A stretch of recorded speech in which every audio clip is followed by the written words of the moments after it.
Remaniement, 3 nouveaux secrétaires d'État, dont 2 anciens conseillers d'Emmanuel Macron. Comment est-ce que vous interprétez ces nominations? Un peu comme tout le monde, en réalité, je trouve assez surprenant que le président de la République vide l'Élysée de ses conseillers. On a vu ceux qui partaient tout court, on voit ceux qu'il promeut comme ministre, où il a envie de changer l'équipe de l'Élysée parce qu'elle lui convient pas, ou alors on n'y comprend rien. Mais finalement, ces personnes qu'on ne connaît pas et qui sont celles qui ont fait la campagne avec lui, en qui il a toute confiance, c'est pas pour moi l'essentiel. Ce qui me paraît problématique, c'est 2 choses. La première, c'est que Madame Loiseau, c'est celle qui travaille sur l'Europe depuis des mois et des mois en tant que ministre des Affaires européennes. Elle est tête de liste de la République En Marche, modèle. Ils ont choisi de la mettre tête de liste de la République En Marche au moment où le Brexit risque, un Brexit sans deal, un Brexit dur, risque de se concrétiser. Ça veut dire quoi? Ça veut dire que celle qui connaît le mieux les dossiers, elle ne sera pas là pour tenir la barre et défendre les intérêts de la France. J'étais à Boulogne-sur-Mer rencontrer les pêcheurs il y a quelques jours de cela.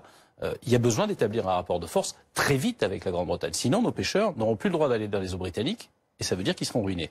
Et la deuxième chose, qui est la plus surprenante finalement, c'est que Mme Loiseau a été remplacée par une par une secrétaire d'État. C'est-à-dire avec moins de cabinets, moins de collaborateurs politiques, c'est-à-dire moins de capacité à agir. Je trouve ça surprenant comme message. Au moment où on dit que l'Europe est si importante, essayer de faire en sorte que finalement la secrétaire d'État dépendent totalement du ministre Jean-Yves Le Drian, qu'elle n'ait pas vraiment de cabinet pour l'aider.